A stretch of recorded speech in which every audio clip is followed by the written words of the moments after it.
everybody, welcome to my mom's YouTube channel Parul કા kitchen. અત્યારે ચોમાસામાં કંઈક અલગ ખાવાનું મન થયું છે તો લાવને મમ્મીને કહું કે આજે સમોસા બનાવે અને તમને પણ નવી રેસીપી શીખવા મળી છે. વિડીયો ગમે તો યાર સબસ્ક્રાઈબ કરો, તમારા ગ્રુપમાં શેર કરો જેથી અમને નવા વિડીયો બનાવવાનું મન થાય. તો ચાલો કરીએ સ્ટાર્ટ. સમોસા બનાવવા માટે મેં લીધું છે 250 ગ્રામ મેંદાનો લોટ, નમક, મરીનો ભૂક્કો ને તેલ. તો ચાલો લોટ બાંધી લઈએ. આ લોટમાં આપણે 5 ચમચી જેટલો મરીનો ભૂક્કો નાખીશું, અડધી ચમચી નમક ને 5 ચમચી તેલ નાખીશું. હવે આ બધું મિક્સ કરી લઈએ. હવે આ બધું મિશ્રણ મિક્સ થઈ ગયું છે. હવે થોડું થોડું પાણી ઉમેરીને લોટ બાંધીશું.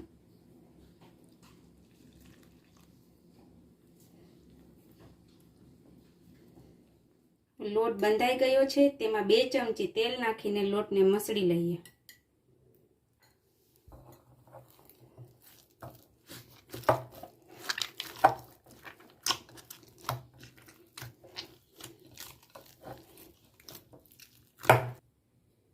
હવે લોટ મસળાઈ ગયો છે.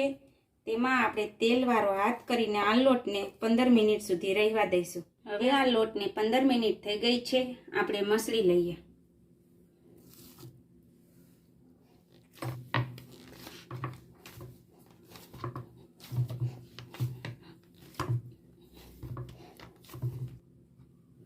આ લોટ છે એ તમારે બહુ ઢીલો પણ નહીં અને બહુ કઠણ પણ નહીં, આવી રીતનો રાખવાનો છે.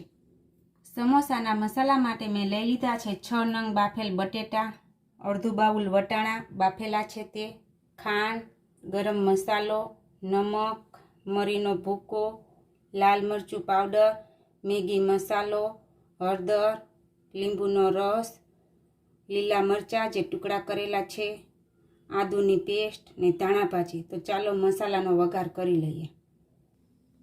એક બાઉલમાં આપણે 3 ચમચી તેલ મૂકી દઈએ. તેલ ગરમ થઈ ગયું છે. તેમાં 1 ચમચી આદુની પેસ્ટ નાખીશું.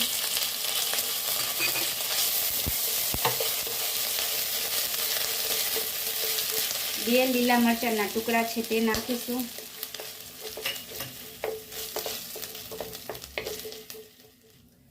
અડધી ચમચી કાળા મરીનો ભૂક્કો, હળદર,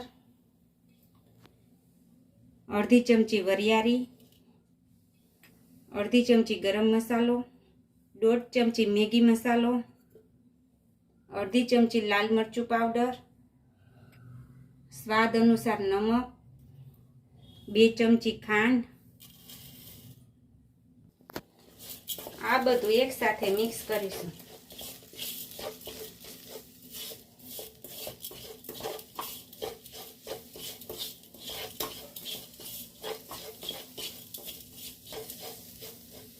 હવે આ બધું મિક્સ થઈ ગયું છે. તેમાં 2 ચમચી લીંબુનો રસ નાખીશું.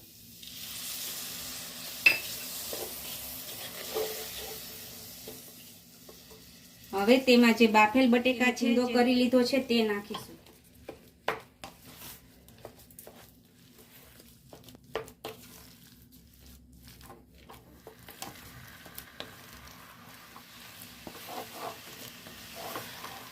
હવે આ મસાલામાં આપણે બાફેલ વટાણા છે તે નાખીશું ને ધાણા ભાજી નાખીશું. હવે આપણો મસાલો રેડી થઈ ગયો છે. આપણે સમોસા વારી લઈએ. સમોસાના પડને ચોંટાડવા માટે આપણે 1 ચમચી મેંદાનો લોટ લઈશું. એમાં અડધી ચમચી જેટલું પાણી નાખીને હલાવીશું. હવે આ જે મિશ્રણ છે આપણે સમોસા વારશું ત્યારે ચોંટાડશું. સમોસા બનાવવા માટે આપણે એક રોટલીની તૈયારી કરી લઈએ.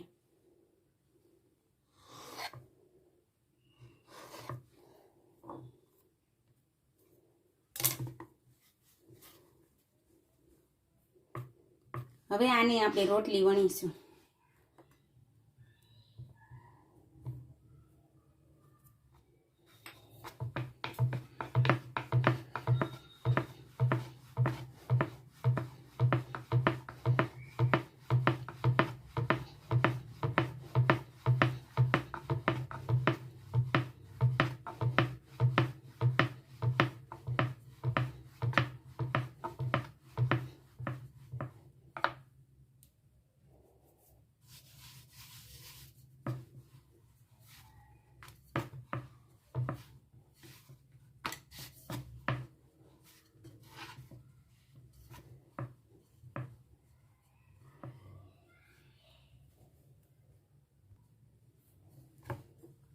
હવે આ રોટલીને આપણે આવી રીતે લંબગોળ શેપમાં વણીશું.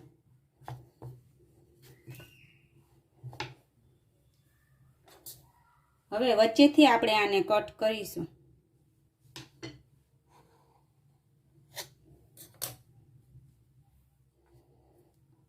હવે આવી રીતે રાખીને આ એક સાઈડમાં આપણે જે ભીંડાની પેસ્ટ જે તૈયાર કરેલ છે તે લગાવીશું.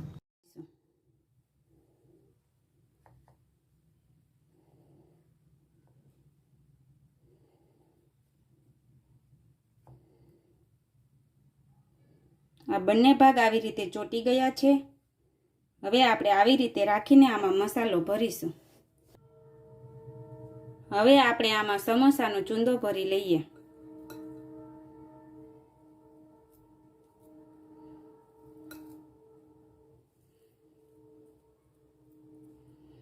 અને આ જે ચોંટાડેલું પડ છે તેની સામેનો જે ભાગ છે તેમાં આપણે આવી રીતે એક ચપટી લઈશું.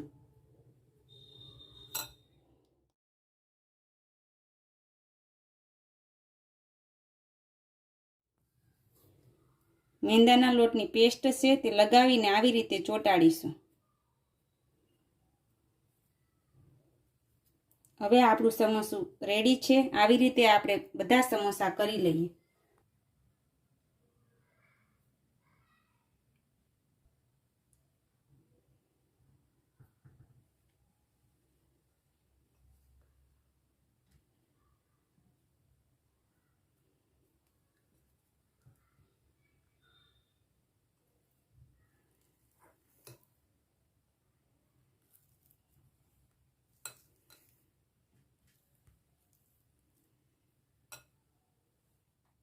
હવે આપણે જે આ સામે બે પડ ચોંટાડેલા છે તેની સામે જે છે ત્યાં આપણે આવી રીતે આમ ચીપટી લઈશું. હવે ફરતી આ મેંદાની પેસ્ટ છે તે લગાવીશું. આવી રીતે ચોંટાડીશું.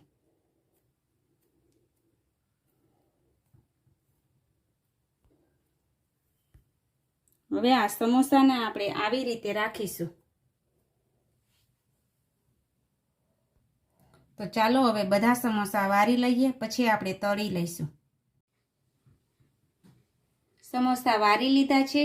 હવે આ બધા સમોસાને આપણે 15 મિનિટ સુધી સુકાવા દઈએ, જેથી તે કુરકુરે બને. સમોસાને હવે 15 મિનિટ થઈ ગઈ છે અને સુકાઈ ગયા છે અને તેલ પણ ગરમ મૂકી દીધેલ છે. તો ચાલો તળી લઈએ.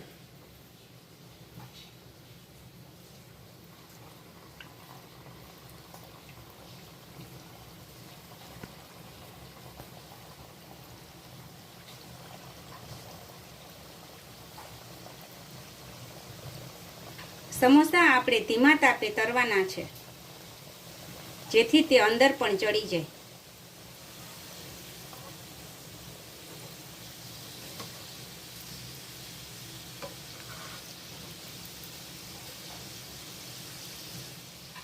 આ સમોસાને આપણે થોડી થોડી વારે ફેરવશું, જેથી તે ફરતા ચડી જાય અને ક્રિસ્પી બને.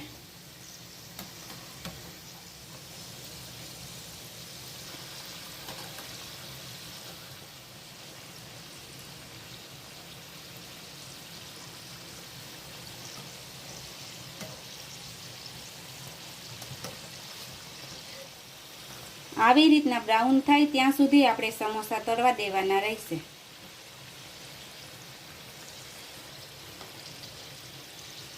હવે સમોસા બ્રાઉન થઈ ગયા છે, આપણે કાઢી લઈએ. ચાલો હવે બાકીના સમોસા તળી લઈએ.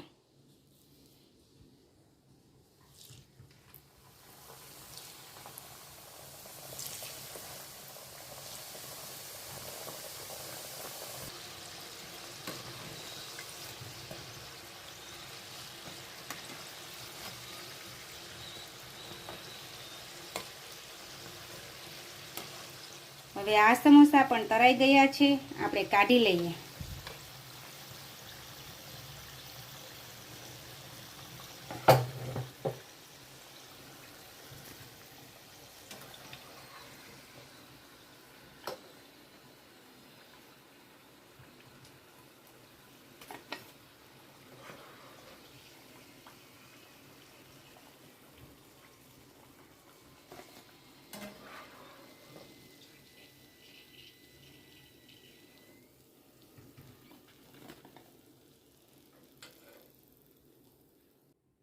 તમે જોઈ શકો છો કે સમોસા બજારમાં મળે તેના જેવા જ બન્યા છે.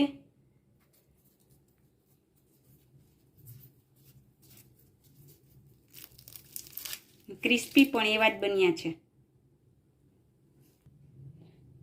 જો વિડીયો ગમે તો લાઈક ને શેર જરૂરથી કરજો. હવે મળશું નેક્સ્ટ વિડીયોમાં. Thank you.